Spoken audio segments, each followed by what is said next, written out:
Okay, I am unmuted by the host, and we are ready to go. I'm more or less ready to go. I brushed my teeth carefully to make sure that nobody would be offended by any bad breath. And I think we might just as well uh, take off and begin. We're going to be looking at the indigenous people of North America, what's now the United States and Canada and Greenland, and their relationship with the invading Europeans. Before we begin now, I like to start off my courses with a few pithy sayings or platitudes, depending on how you like to look at it. Paul Fussell, I think one of the best analyses of how to study history, how to look at history of any historian. Understanding the past requires pretending you don't know the present. That's very hard to do. We live in the present, we're in the present all the time, but it's important to try to remember as best we can that the people we're looking at, the further away they are chronologically and culturally, the less they are apt to think like us. And this we'll see in this course is one of the big problems, cultural misunderstandings, cultural incomprehensions between the invading Europeans and the Native Americans. The whole thing is more complicated than you thought. And the times I've messed around with history, that's the one lesson I've come away with. It is always more complicated than I thought when I started off looking at a problem. And then Roger Zelazny, science fiction writer, talking about that people in anthropology, for all your talk of cultural relativism, is that simply evaluating people and cultures automatically makes you feel superior to whatever you're evaluating. And you evaluate everything. And then John Maynard Keynes, the economist, in anthropology, in economics, and I think in history, it is probably better to be roughly right than precisely wrong. Okay, with those thoughts to take away, can everyone see the slides, by the way? I assume everyone can. If you cannot, you can put in the chat box no, and I will work to help you with that. If you have a question at any point, you can also put your question in the chat box or put Q in the chat box, and I will unmute you to ask your question. Okay. Let's try this. Okay.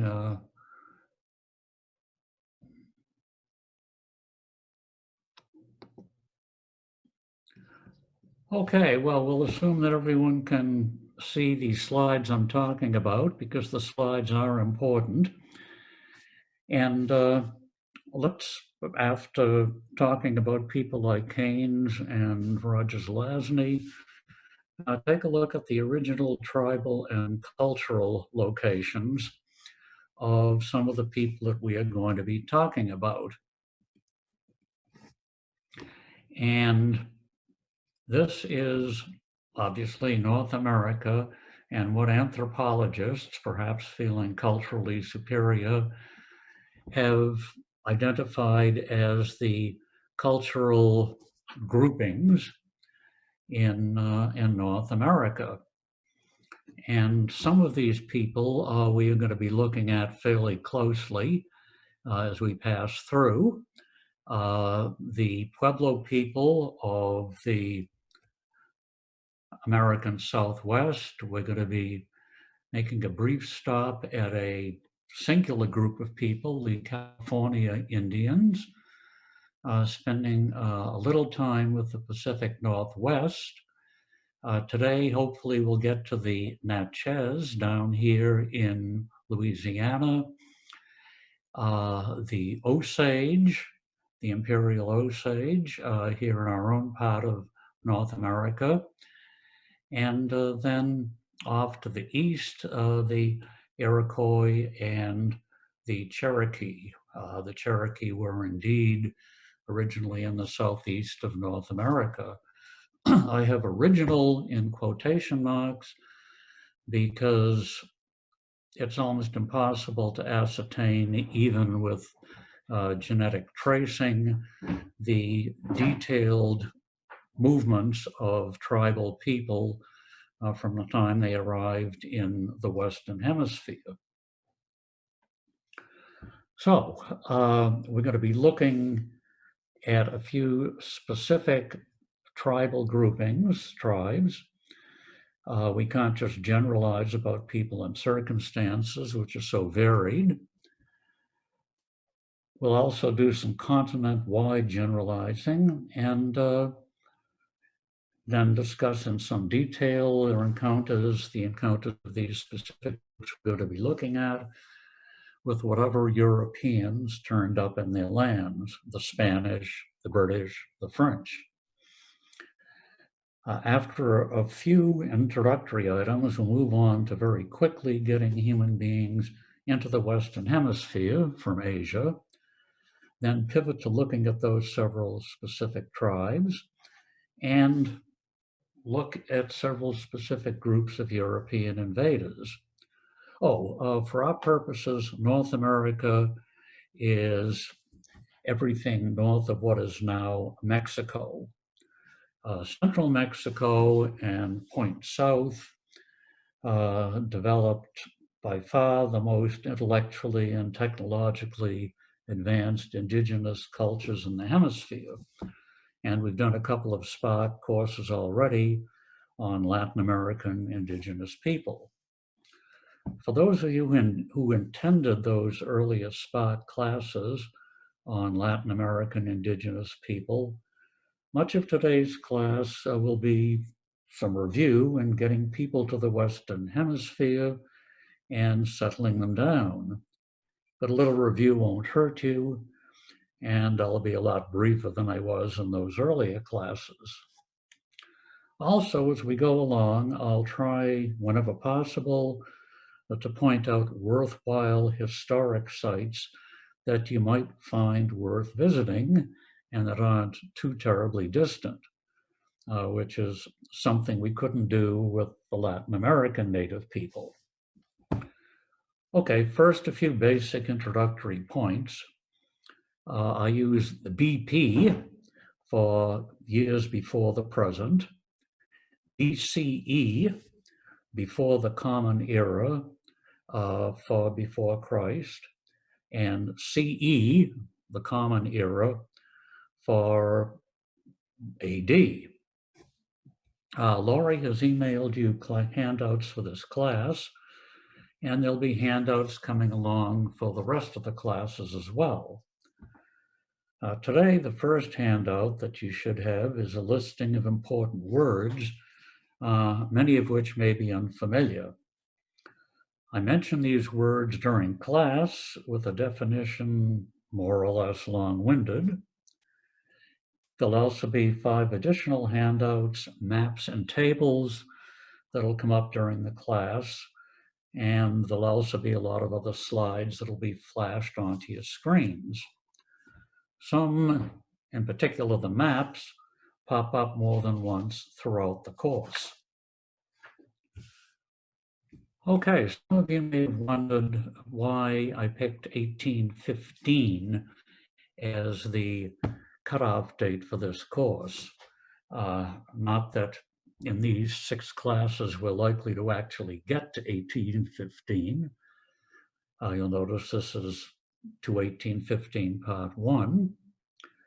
But 1815 seems to me the last possible year that there could possibly have been a autonomous or semi-autonomous, at least, semi-independent Indian political entity, a tribal grouping, a cultural area that maintained independence from the British in Canada and the Americans in the United States. After that, it was simply unthinkable.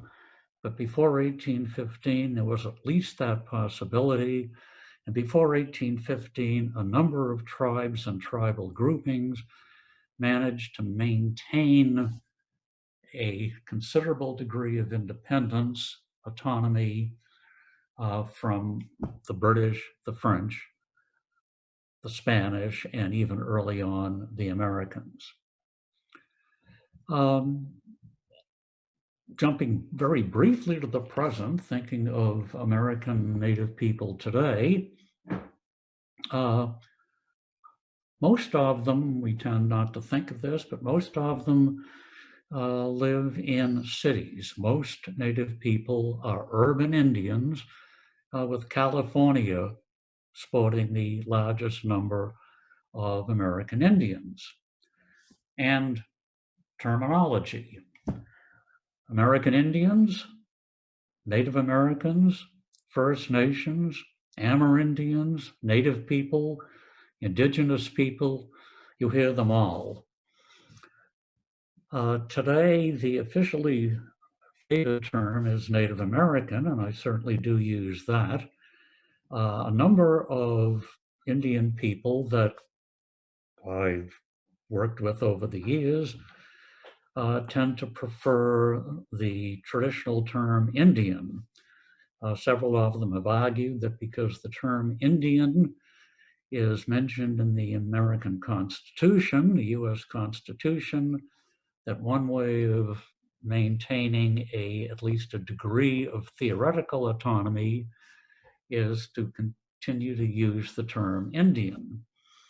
And some of you may remember that not too many years ago, I think 15 or so years back, when Haskell in Lawrence renamed itself, they chose to name themselves as Haskell American Indian University. They decided they wanted to keep the term Indian.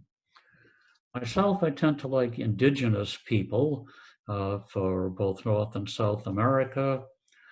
That's broad enough. In Canada, they usually refer to the Native people there as the First Nations.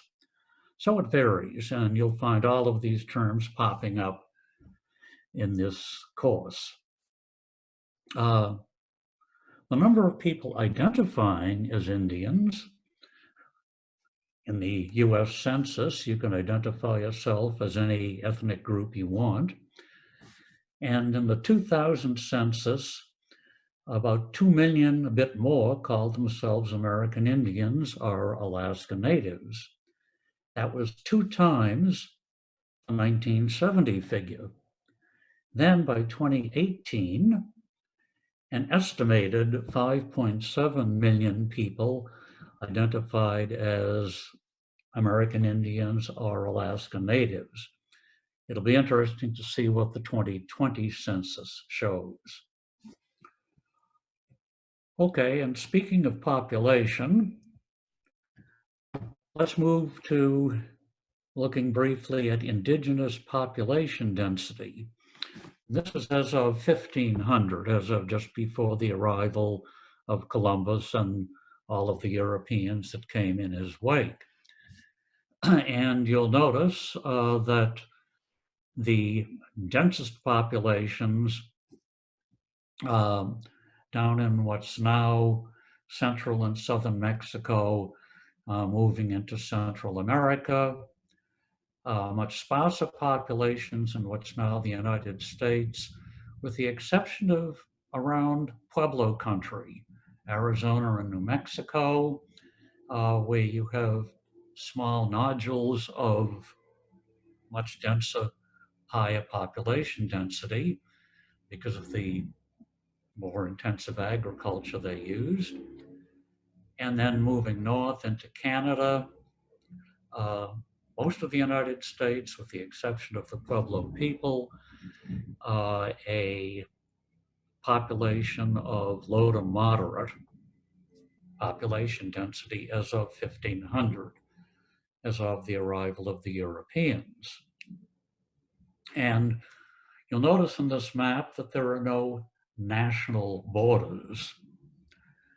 It's appropriate, really, because one reason I'm dealing not just with United States Indians, but with North American Indians is because tribal people have traditionally paid as little attention to the political borders drawn by the invading Europeans as they could possibly get away with. Also in Florida, let's move on to the next slide. Okay, there we are.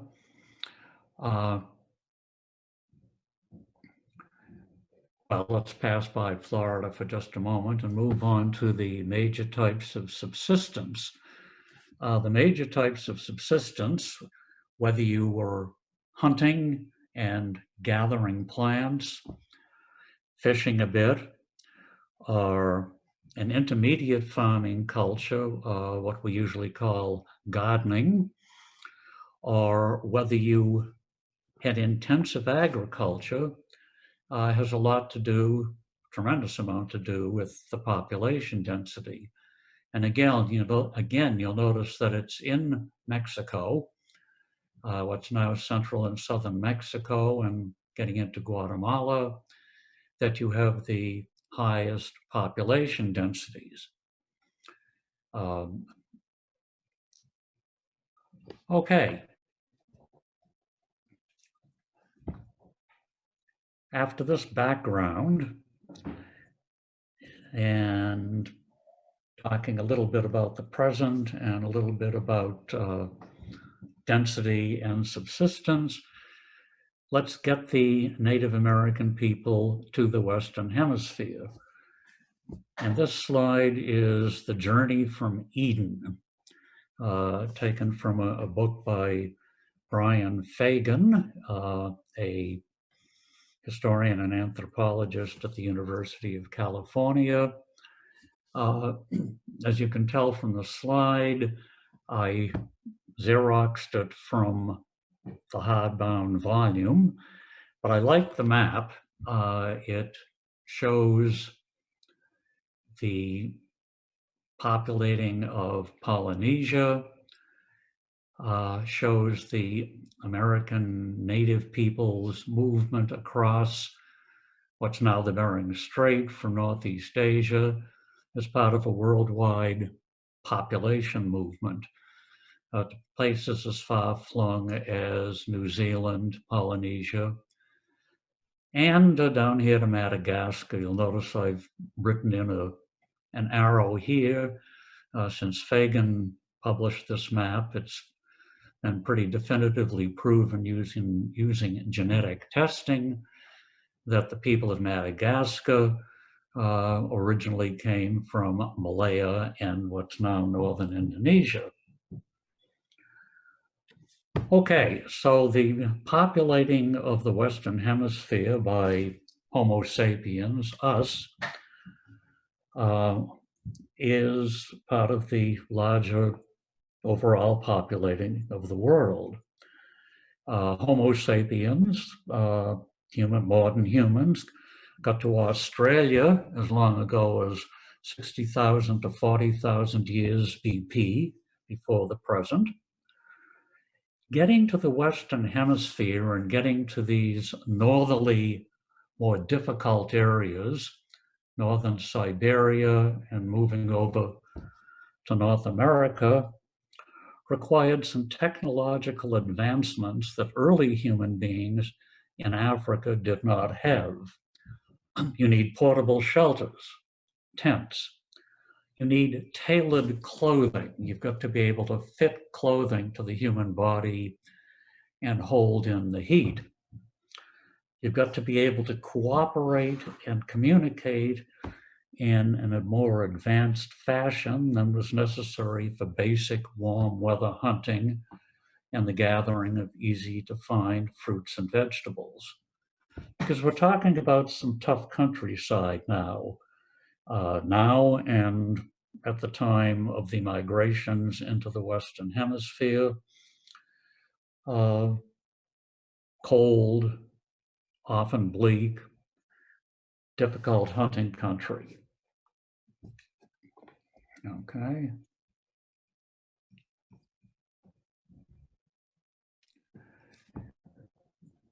And Homo sapiens came into some of these difficult places, northern China, Siberia, Central Asia, and beginning probably 15,000 years or so ago into the Western Hemisphere via a land bridge between Asia and North America. From this land bridge that we call Beringia, they moved south to populate the entire Western Hemisphere, with a few island exceptions, such as the Falkland Islands, which were not inhabited until after the Europeans arrived. By the late 19th century, it was pretty much accepted in scientific circles that the first humans had indeed migrated from Asia to America across a now drowned land bridge, joining Siberia and North America, Siberia and Alaska, Beringia.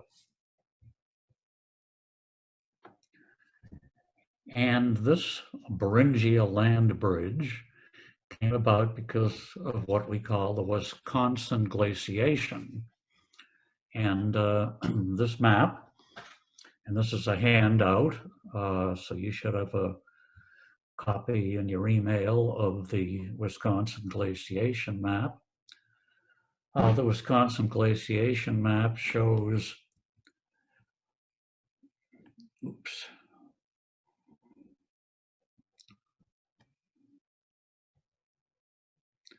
the Wisconsin glaciation map shows 3 different time periods with 3 different areas, 3 different circumstances under which the people could have, Homo sapiens could have moved across Beringia and down into North America.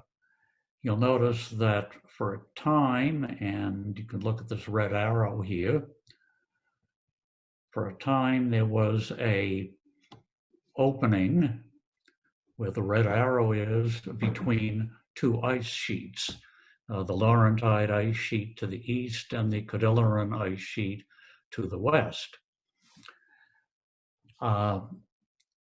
With only full glaciers blocking your way and extending a considerable distance out into the Pacific Ocean, there was no way to move south during these full glaciation periods. But there were periods when the glaciers retreated a little bit. And it was most likely that if they came before 15,000 years ago, before 15,000 BP, they came during one of those periods when there was an ice corridor, perhaps 17,000 BCE, perhaps some people argue earlier.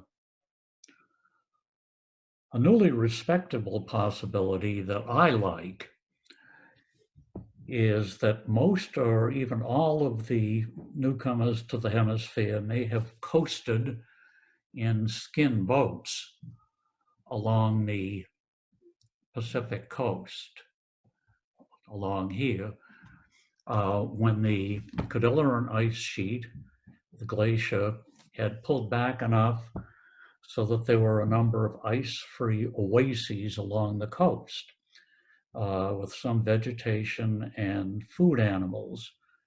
The coast always remained relatively ice-free, and in these oases, they would have been pretty food-rich, at least in comparison with inland. And the skin boats, the early kayaks that the people would have had, along with perhaps some hollowed log canoes, would have been the means of transportation along the coast. Skin boats, just ask an Inuit, an Eskimo, can be very seaworthy. So this is a good possibility that they came along the coast. As of right now, the most likely time for the earliest crossings is about 15,000 BP, before the present, when the final melt of the Wisconsin glaciations was moving along, after which the water rose to eventually cover Beringia, and the glaciers opened to permit passage to the south if you chose to go overland. One important point is that we must speak of migrations in the plural. It wasn't a case of a small band of people ambling across at one time. Almost certainly, there were many bands, extended families, who looked a bit different from each other, who moved across and down over several thousand years. This goes a long way to explain the trite but true fact that all Indians don't look alike. There are taller and shorter tribes, darker and lighter skinned groups, and in some places, contrary to what is often said, Native Americans with facial hair. We don't have time to get into the fascinating details of the early post-migration cultures, so I'll just make a few sweeping generalizations that'll emphasize sites relatively easy to get to from Kansas City. The first one is Folsom, New Mexico. I said relatively easy to get to from Kansas City.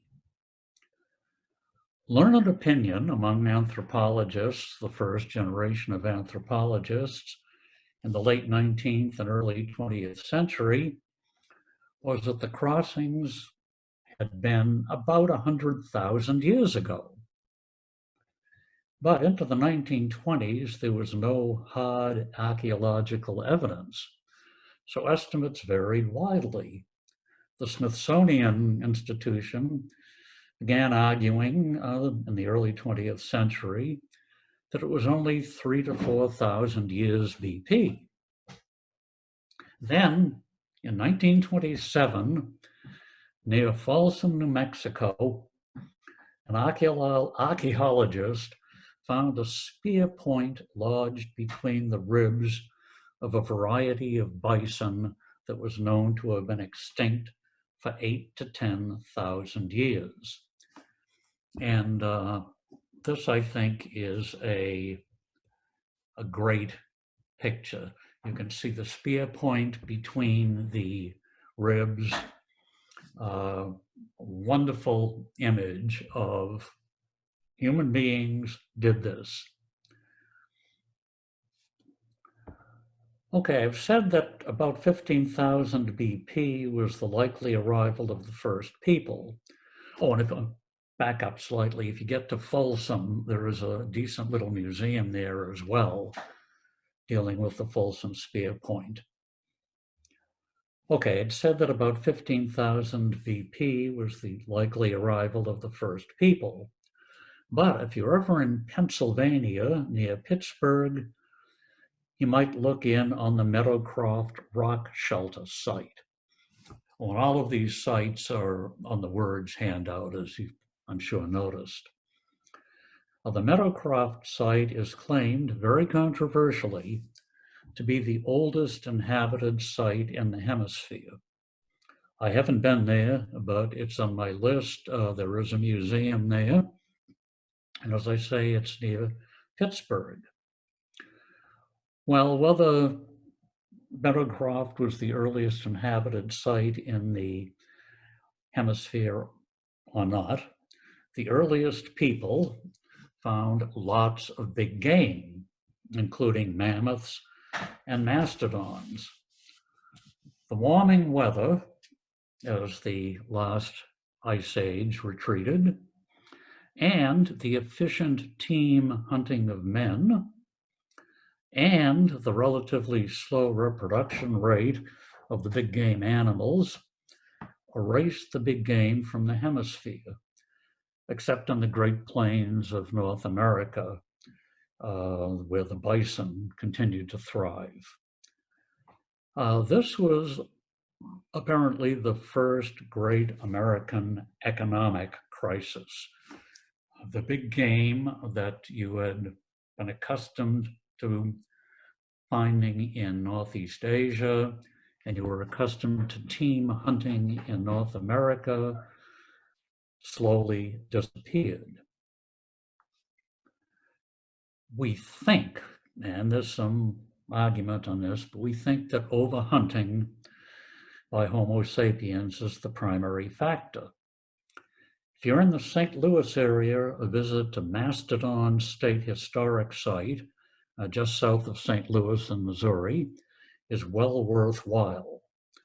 The museum, and they have a fine interpretive center there. The museum staff there has some thoughts on the fate of the mastodons. Well, because of the disappearance of the big game, except in the North American plains where the buffalo roamed, with the fading of big game everywhere else, some of the people of Eastern North America and Central Mexico were encouraged to improve the accuracy of their weapons, which were sling and spear, because they became more dependent on smaller, faster animals. You didn't need big clunky spears, you needed small, more accurate weapons. They also found that they had to gather more plants and they had to fish more, and they didn't move around as much because the smaller animals moved over a much smaller range. And the first people began to gather in semi-permanent villages. This is still what we call a hunter-gatherer society. A hunter-gatherer society, dependent on hunting large animals, small animals, and gathering what you could pick up. But then someone somewhere discovered that you can drop the seeds of certain plants into the ground and come back later and find them grown and ready to be eaten. A bit later, they discovered that if you hung around the neighborhood and weeded around the plants you'd sowed, they grew better and faster. The place where this first happened was in central Mexico, where the inhabitants had the technological, political, and military, always military when we talk about civilization, the military lead in developing the arts of civilization. A lead they maintained later, shared with the people of Northwest South America until the arrival of the Europeans. So keep in mind that central Mexico, the area that eventually gave the world the Aztec culture, led the hemisphere in most aspects of technology. The first crops in central Mexico were probably avocado, and then squash and beans, and then corn. And corn, beans, and squash, the big three, the holy trinity of Western Hemisphere agriculture, became the mainstay of both more casual gardening, and intensive agriculture, intensive farming. The earliest site for domesticated corn is in central Mexico. It may go back as far as 5000 BCE or even 6000 BCE, almost as far as the traditional earliest evidence of domesticated grain in the Mideast. A few thousand years earlier, definitely earlier than the earliest cultivation of grains in China. By 5000 BCE, corn, beans, squash, peppers, and avocado were being grown in central Mexico. This was revolutionary, and we call it the Neolithic, the New Stone Age, the Neolithic Revolution. Revolutionary as it was, it's worth keeping in mind that at this early stage, growing stuff deliberately as opposed to picking it up casually made up a very small percentage of people's diets. It's also worth remembering the distinction between horticulture, gardening, and agriculture, intensive agriculture, growing large numbers of crops very intensively, being able to harvest a considerable quantity, a considerable percentage of your diet. Initially, there were probably no permanent villages, but eventually people settled down more and more and began intensive gardening and then agriculture, intensive agriculture. And this slide, Western Hemisphere agricultural matrices,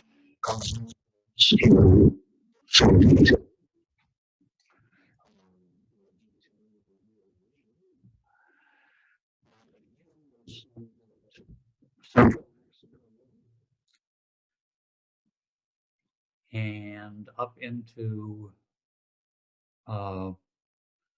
well, it doesn't really show in this map too well, but there was some intensive agriculture among the Pueblo people in Arizona and New Mexico, but it tended to be gardening, much less intensive gardening in eastern and central North America. Again, the Holy Trinity, corn, beans, and squash. And most of this, probably all of it, so far as we can tell, all of the crops drifted up from the points of origin in central Mexico. By 3000 BCE, horticulture, gardening was still a distant second place everywhere to hunting and gathering. As of 3000 BCE, probably only about 15% of people's nourishment came from gardening, from horticulture in central Mexico, and this in the area that was in the forefront of the development of farming. So this was a fairly slow but vitally important process. And as I've already mentioned several times, worth keeping in mind, most of the arts of civilization seem to have drifted about the hemisphere from Central America, including horticulture, pottery, the development of clay pottery, and mound building. More on mound building in just a moment. The only exception seems to have been the bow and arrow. The bow and arrow drifted down from North America. So if you're looking for a technological innovation coming out of what's now the United States in the pre-Columbus period, you can come up with the bow and arrow. Important for hunting, important for warfare, first long distance proper long-distance weapon.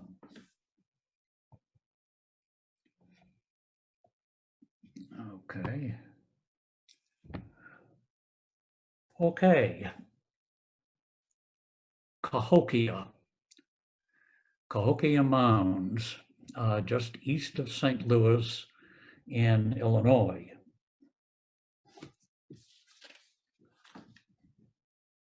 There were two really interesting and relatively advanced areas of culture developing in North America, north of Mexico, early on. And by early on, I mean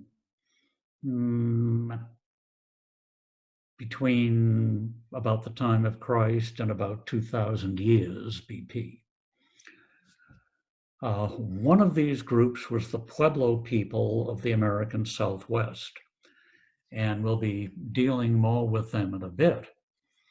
The other really interesting and advanced area is the place that is now the spectacular, and it really must have been spectacular in its heyday, Cahokia Mound State Historic Site, just east of St. Louis in Illinois. Next time you're in the St. Louis area, don't miss it. They have a really good interpretive center, and try to pick a nice day so you can walk and climb the main structure, Monk's Mound, shown in this slide, which covers some 16 acres. Monk's Mound rises 100 feet, is just over 1,000 feet long and almost 800 feet wide. So the Cahokia State Historic Site is an artist's interpretation of Greeting the Sun at Cahokia. Those of you that took the courses will recognize this as looking uncannily like some of the early pictures we looked at from Mesoamerica, from central Mexico and the Yucatan. And I mentioned pottery. The museum at Cahokia has, among a lot of others, this beaver effigy bowl. So these people, the people who inhabited Cahokia, were well advanced. Cahokia arrow points for the bows and arrows, sophisticated, precisely produced arrows. And part of Cahokia Mounds today, part of the State Historic Site today. And as I say, if you can get there, try to devote the better part of a day or a whole day if you can.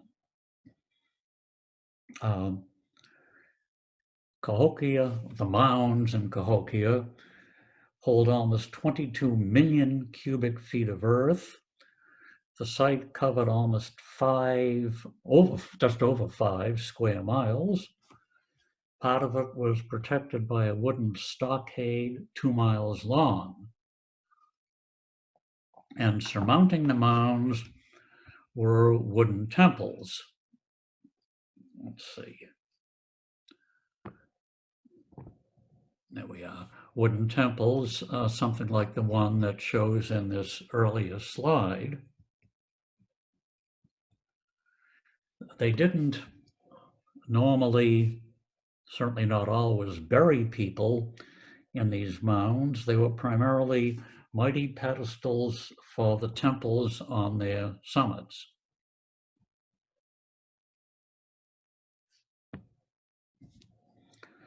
Cahokia reached its zenith about 1250 CE. So not all that long ago, relatively speaking. It reached its zenith about 1250 CE, not say a couple of hundred years, not much more than a couple of hundred years before Columbus sailed. But by the time the Europeans arrived in the area, the local native people had no memory of Cahokia.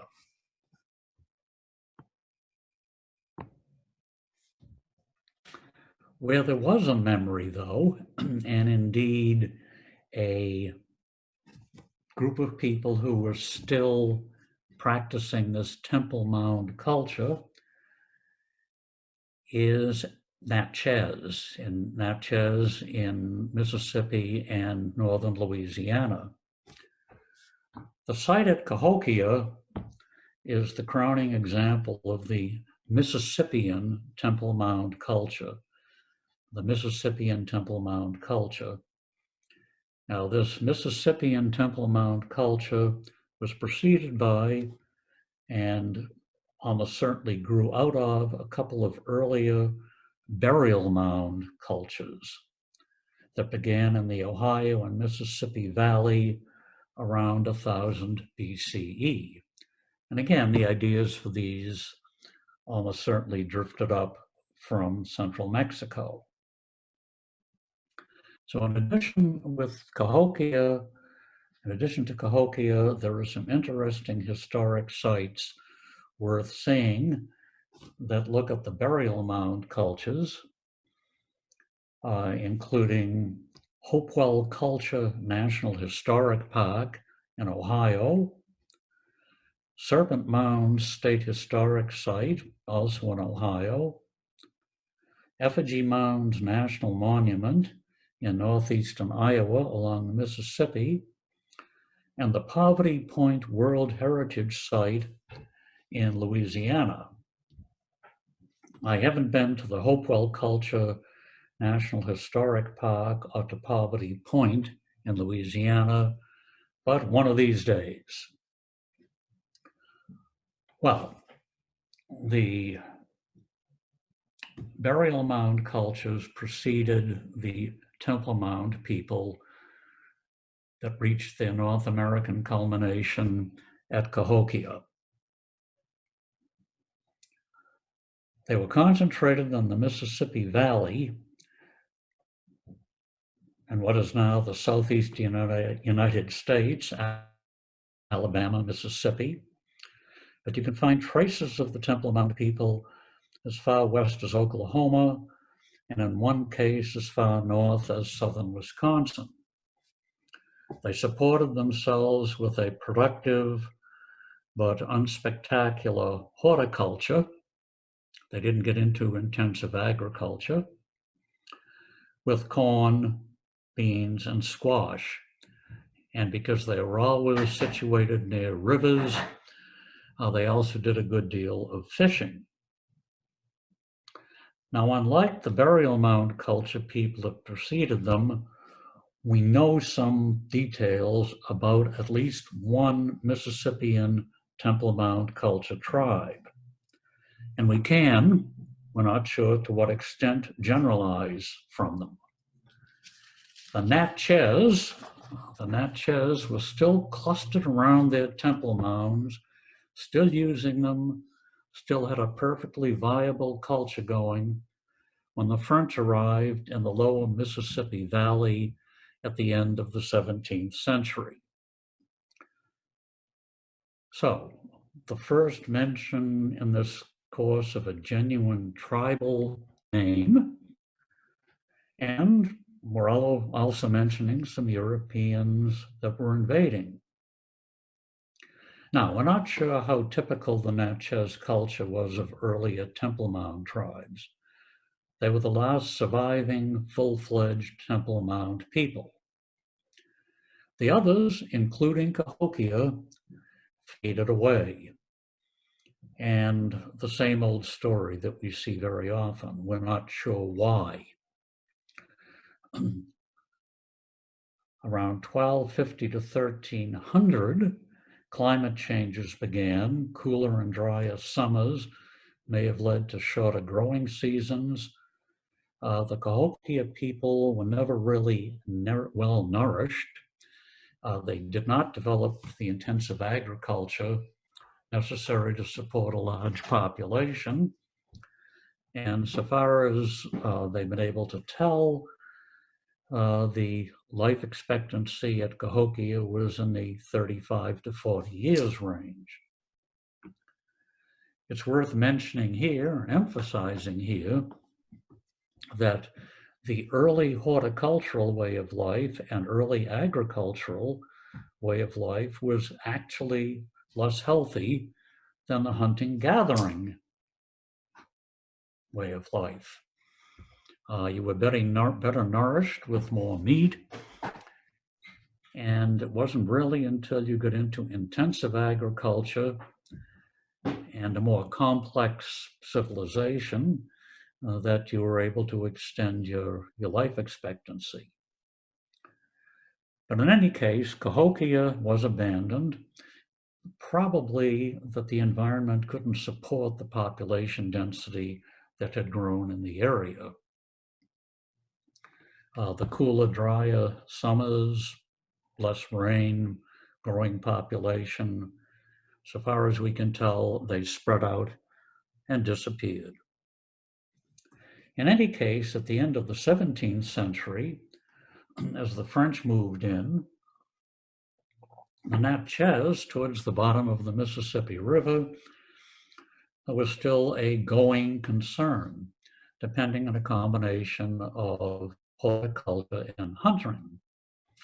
And a marvelous operation they were, the French thought. At the head of the Natchez was an almost absolute monarch called the Great Sun. He was considered divine, and he was treated accordingly. Said one Frenchman, when the Great Sun gives the leavings of his dinner to his brothers or any of his relatives, he pushes the dishes to them with his feet. The foot of the Great Sun was never allowed to touch the earth. When he couldn't be carried on his litter, matting was laid down for him to walk upon.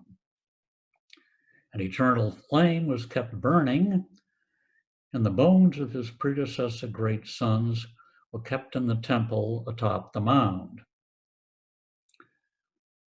When he died, his wife and entire household were killed to accompany him into the great beyond.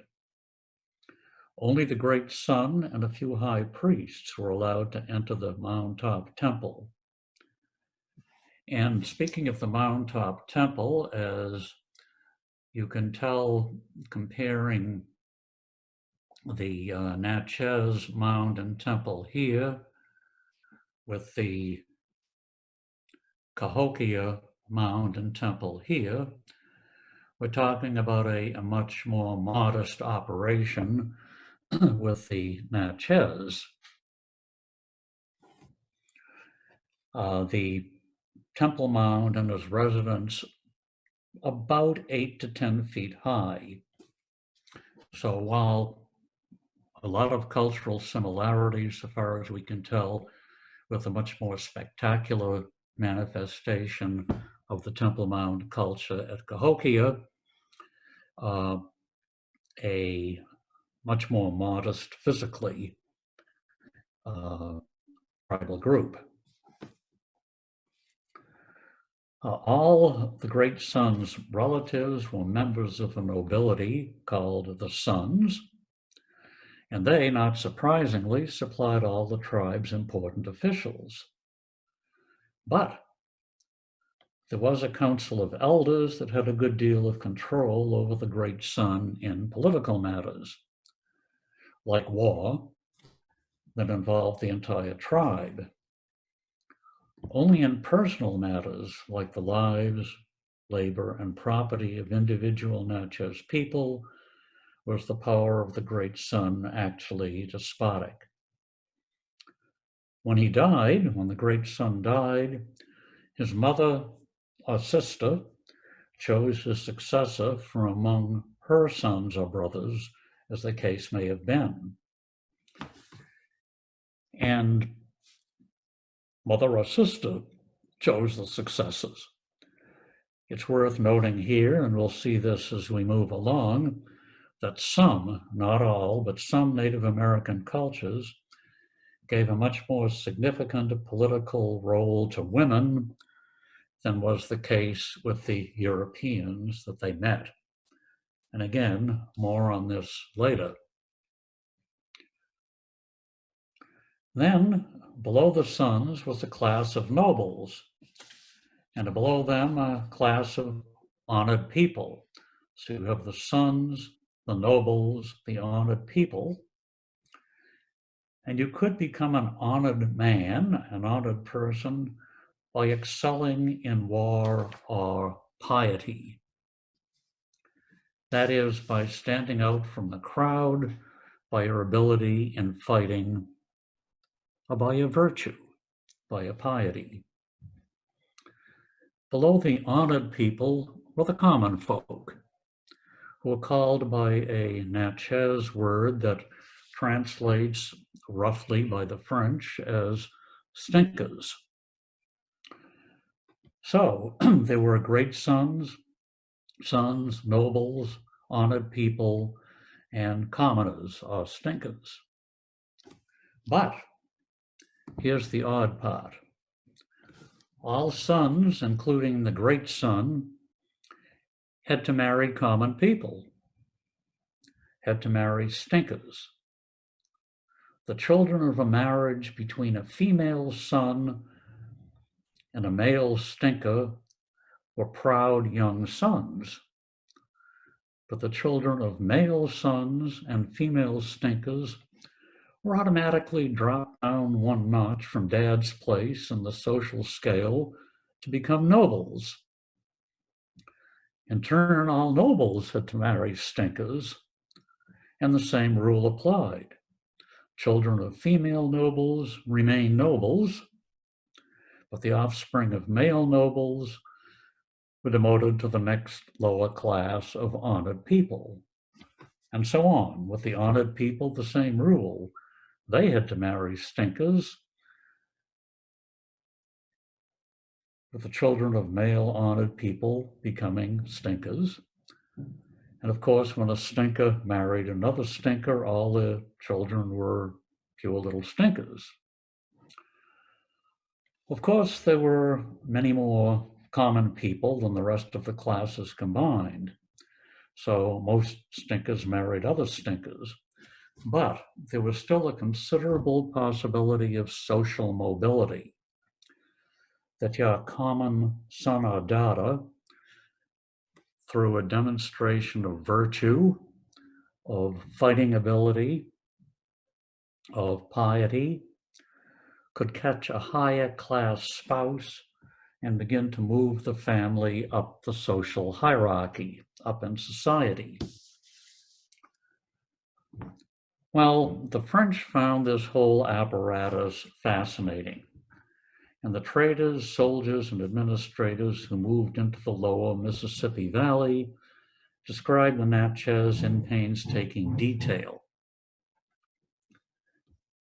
Then, after several decades of describing, trading, and occasional browbeating, the French proceeded to wipe out the tribe when it rose against the French in 1729.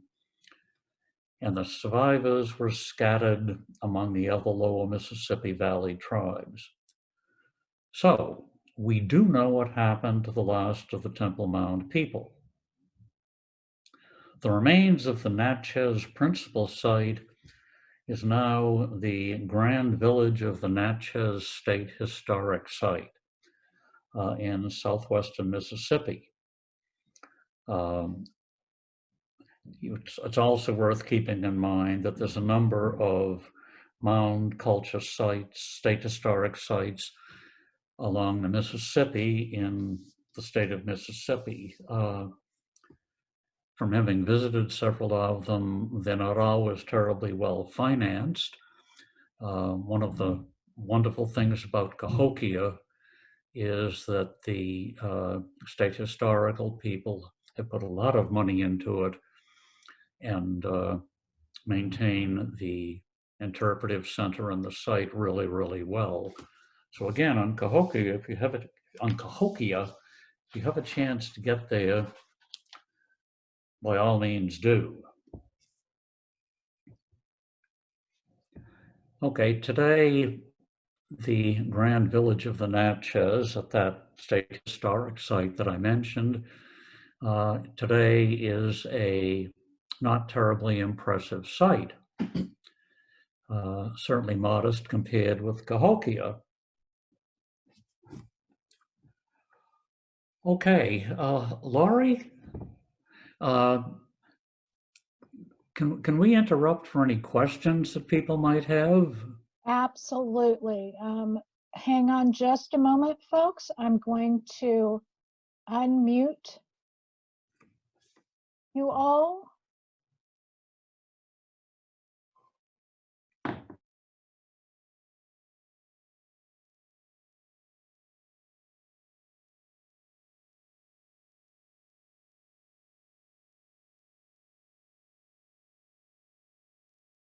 Well, I think I'm going to unmute you all. Sometimes technology works better than others. Uh, Okay, you can unmute yourself if you would like to. Ellen, if agriculture was a less nutritious form of feeding yourself, why did cultures shift to agriculture? well, the big game animals, big game animals had gone extinct for whatever reason, as I said, probably through overhunting. And the small scale hunting simply didn't fill the need. Throughout, you were doing a certain amount of gathering. You were gathering plants.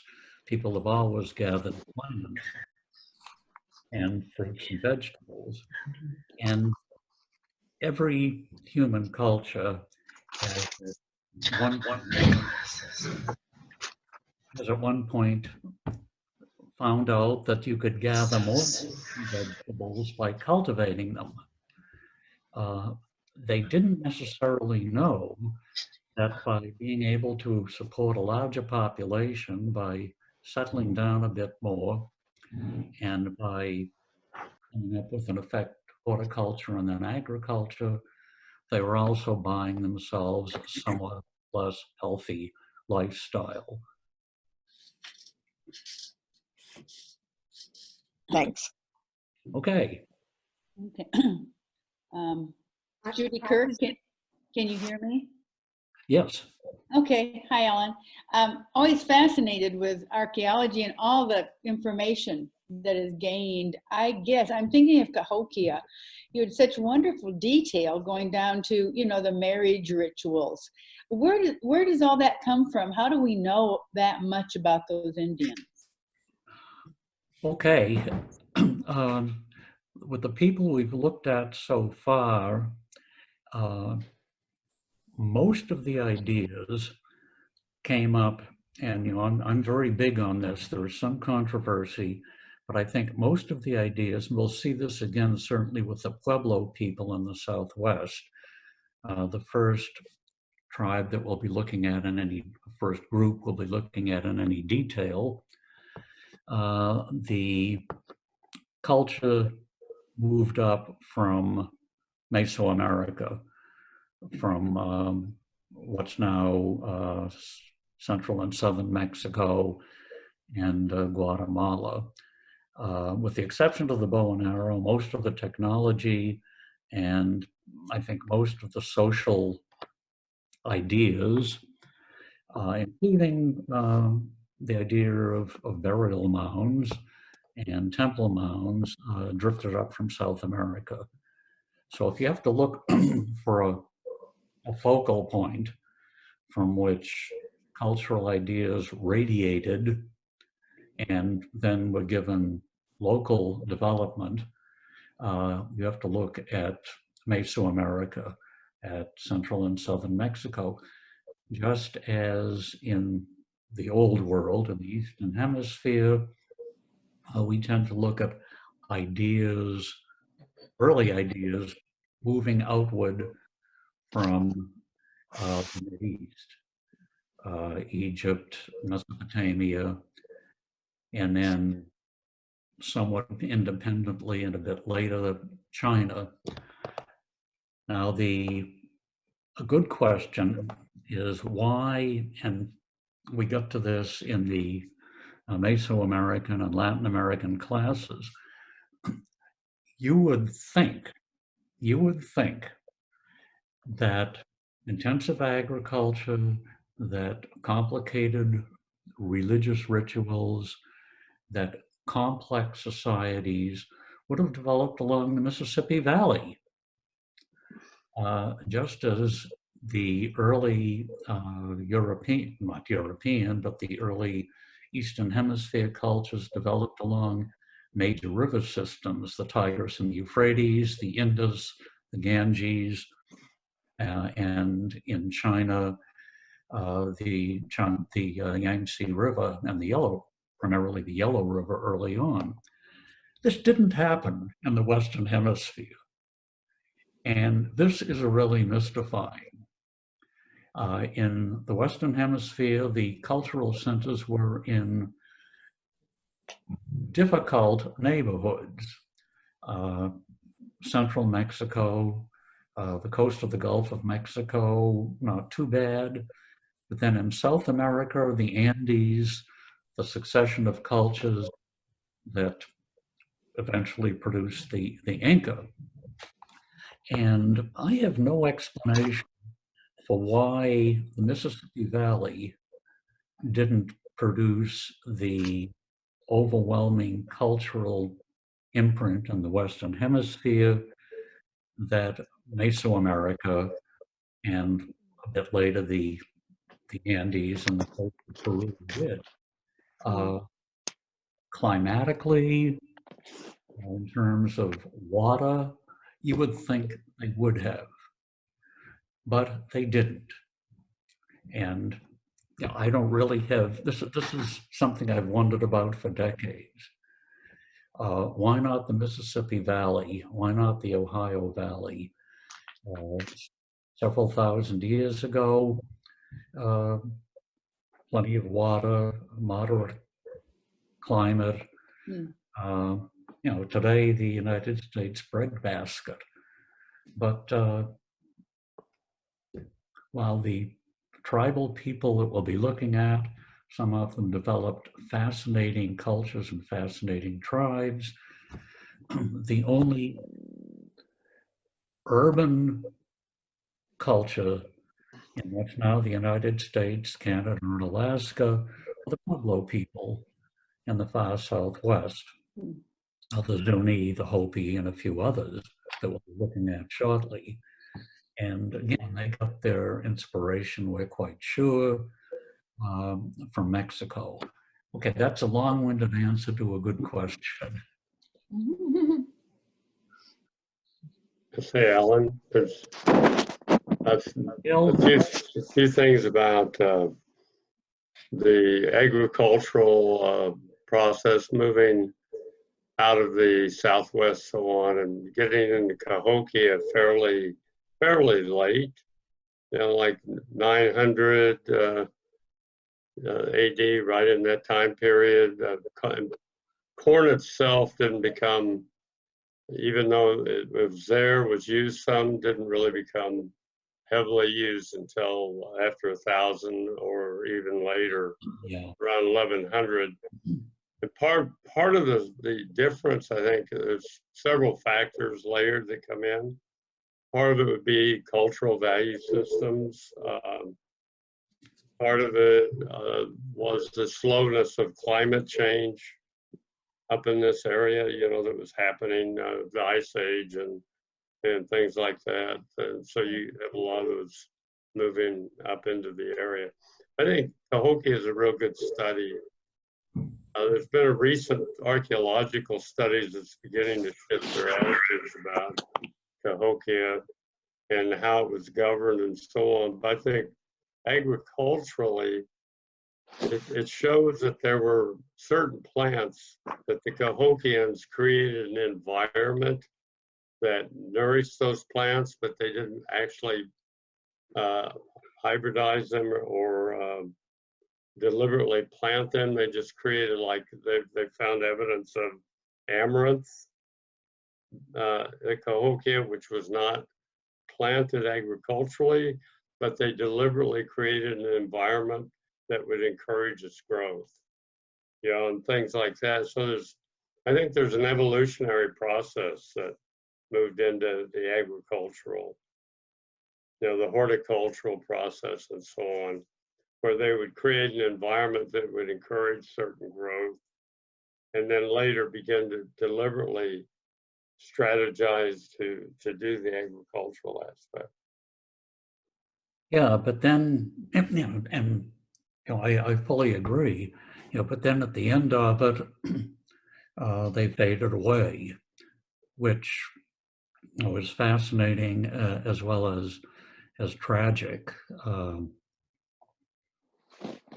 But yeah, thank you for that. Mm-hmm.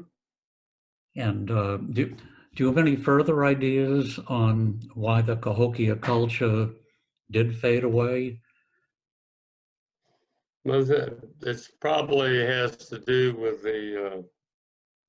just hypothesizing that American bottom area may have become less reliable of an area, because you got the emergence of the Missouri River and Mississippi River right in that area. Yeah.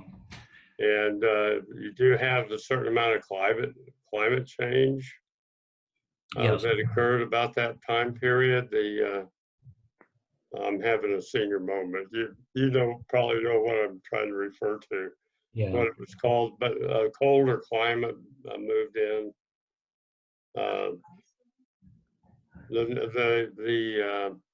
What was it called?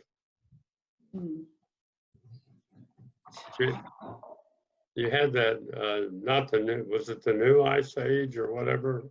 Yeah, That doesn't sound quite right. Yeah, that forced the Norse out of Greenland and that sort of thing. Yeah, I think the other factor that we haven't really managed to get to, but certainly will be, was warfare. I did mention, I think, that there was a stockade Mm-hmm.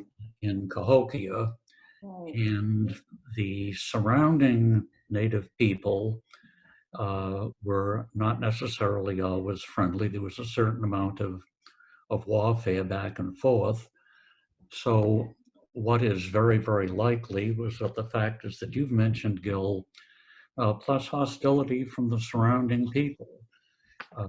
As I mentioned, when we dealt with Mesoamerica, the Aztec and their predecessors looked at the native people in northern Mexico, they call it Chichimeca. They looked on them as barbarians. And from the Aztec and before them the Toltec and so on perspective, they were.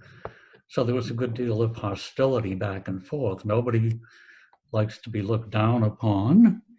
The quote barbarians, unquote, have always been at the gates of civilized people from the point of view of the civilized people.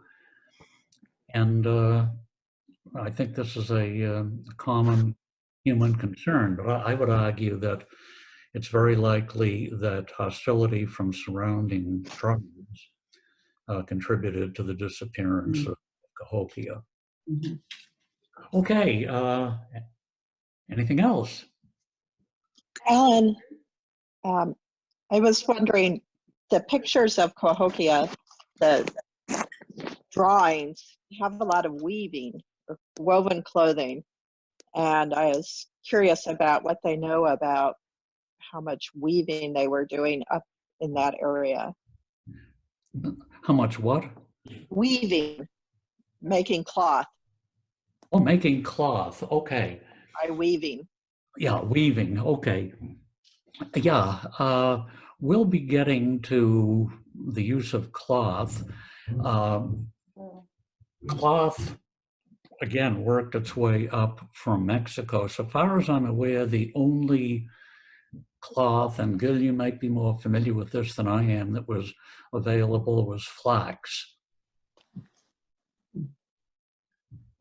So there was a good deal of flax clothing, but keep in mind that there was no wool, no sheep. And we'll be talking very shortly about the wildlife that was in the Western Hemisphere and the wildlife that the Europeans brought. Okay, that's an imperfect answer to a good question. Alan, Yeah.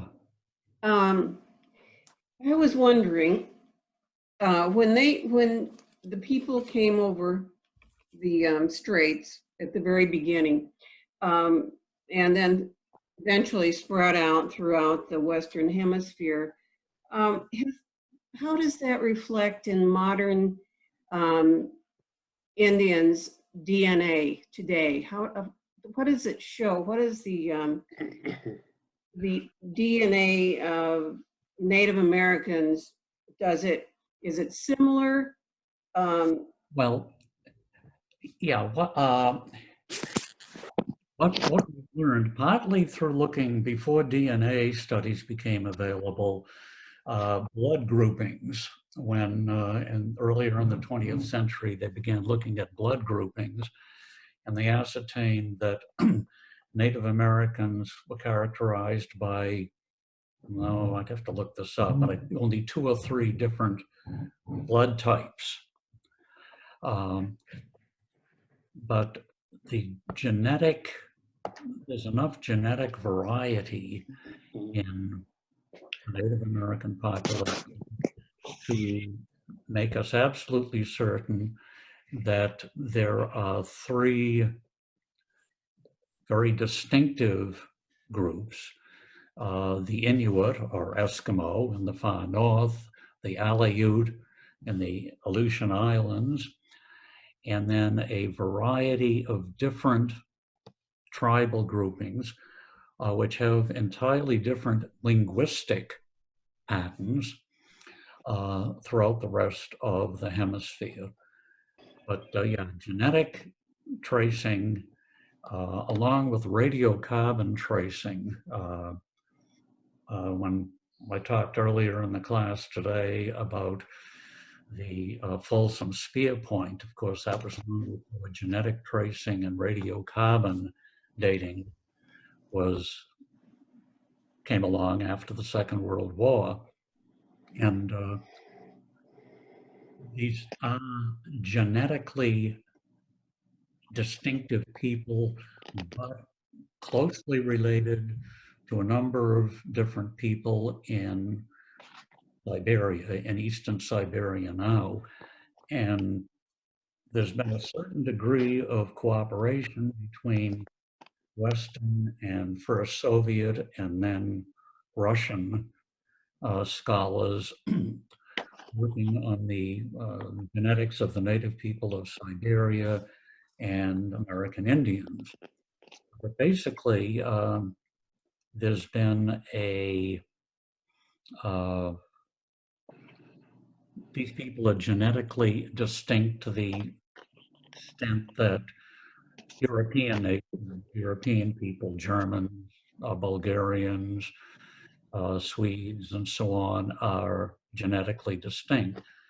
And again, it's important to remember that we're talking about multiple migrations over several thousand years, with the Inuit, the Eskimo, and the Aleut coming significantly later than the rest of the native people of the hemisphere. Does that help? Yes. There's a map.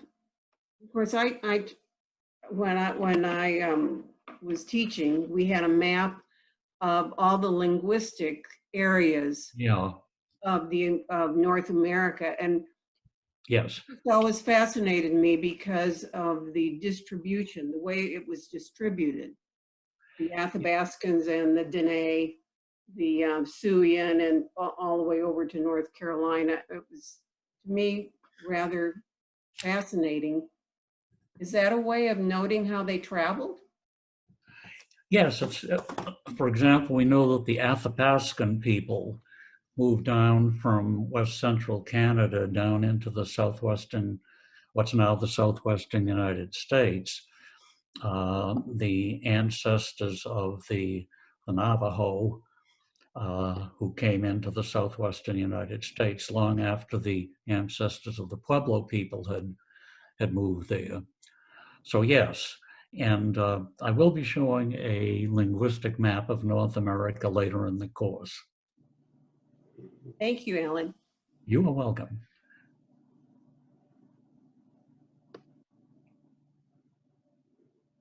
Anyone else?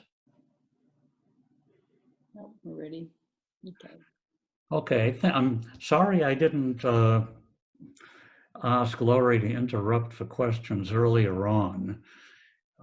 There's no point in my just rambling on, and we'll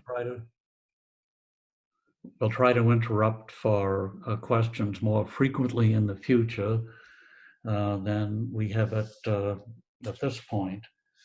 Let's see, it's about 20 past 11, so we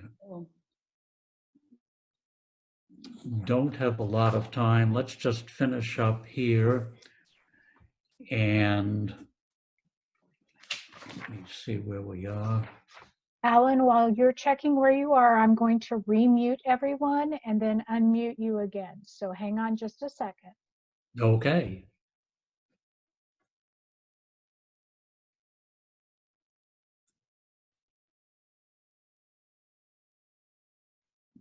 All right, Alan, take it away. Okay, we are unmuted. Okay, now that we've brought at least part of the story down to the arrival of some Europeans, it's time to look at a little historical and biological background to the European invasion of America. And then we'll pick up with some more on some specific Native people and deal with both Native people and Europeans throughout the balance of the course.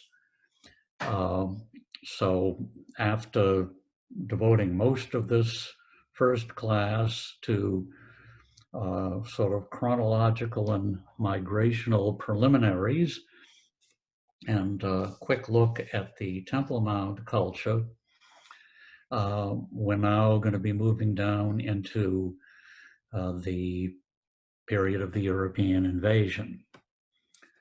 And it's worth mentioning in the last few minutes of this class that before the 15th century, before Columbus set sail and triggered the migration to the Western Hemisphere by Europeans,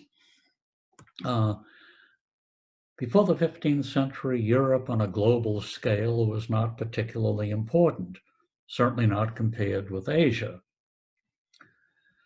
But in the 15th century, the Iberian countries, the countries of the Iberian Peninsula, Portugal and Spain, began to move out into the world. And it's a fascinating question to ask, why them? Why the Iberian countries? In the Spark courses dealing with Latin American Native people, we looked at why other countries, particularly China, which was seemingly much better equipped to expand, didn't really get to the Western Hemisphere first.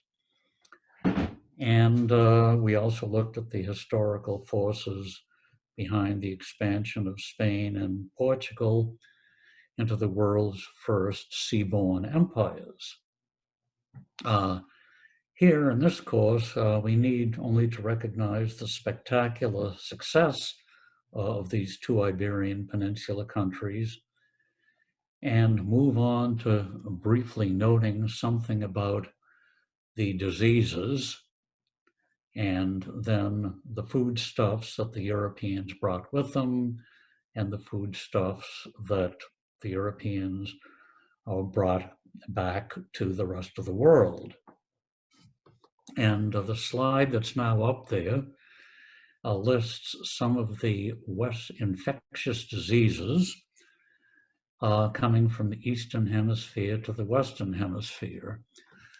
And of course, given the fact that we're now doing this course online rather than in person, this lends particular poignancy, I suppose, to looking back at earlier migrations of infectious diseases. To go back a bit, one of the prices of civilization has been disease. Concentrating populations in towns and then in cities encourages the transmission of contagious diseases that would have gone nowhere among widely scattered hunter-gatherers. Again, sometimes you wonder why we gave up the hunting-gathering, but we always want something more. The other major point is that until the arrival of the Europeans, the Western Hemisphere was a huge disease island. A huge disease island free of the plagues that had, plagued Eurasia and Africa for centuries. The cold screen, the cold Arctic temperatures filtered out any diseases brought by new arrivals from Asia, the Inuit, the Eskimo. And this disease island analogy holds for animal and vegetable species as well as for bacteria and virus. It's worth mentioning that because of the greater presence of diseases in the Old World, in Eurasia and Africa, Eurasian and African species of plants were hardier, stronger, and thrived in the Western Hemisphere, often edging out native species. Bluegrass, daisies, dandelions, guinea grass, a staple in the West Indies, horses, pigs, cattle, all did very well in the Western Hemisphere. And while you might not want to tell this to a Kentucky colonel, Kentucky bluegrass was indeed not originally from Kentucky, an import. Okay, we're getting down to close to 11:30. So let's just take a quick look at some of the awful infectious diseases that the colonists, the invaders, brought with them. Smallpox, measles, typhus, diphtheria, whooping cough, chickenpox, influenza, typhoid, and trichinosis. These were all diseases that were unknown in the Western Hemisphere before the arrival of the Europeans. Next week, we'll get to a much shorter list of diseases that were already in the Western Hemisphere, and then we'll get on to the exchange of fruits and vegetables and other less malign things than diseases. But okay, we're getting down to closing time. Any questions at this point that we haven't already touched on? You can unmute yourself, or I will unmute you if you need me to.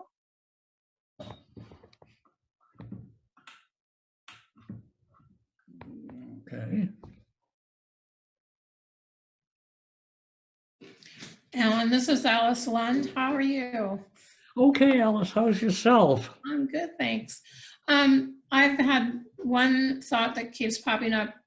Ever since you said the Cahokia didn't know about their predecessors like 200 years later, do any of these Sorry, didn't know tribes, about what?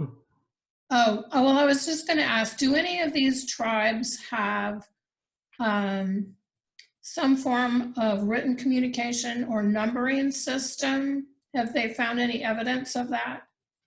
Some very basic numbering systems, but the only written languages that were developed in the Western Hemisphere were again in Mesoamerica.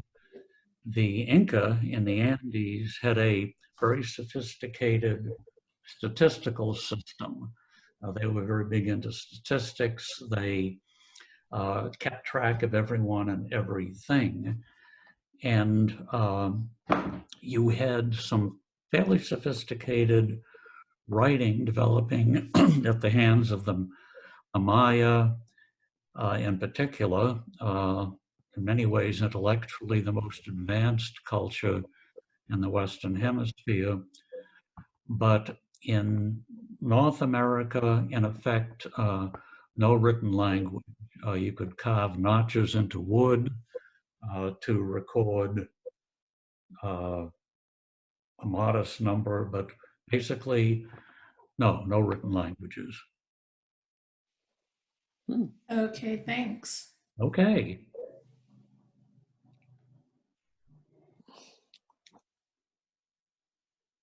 Any other questions for Alan?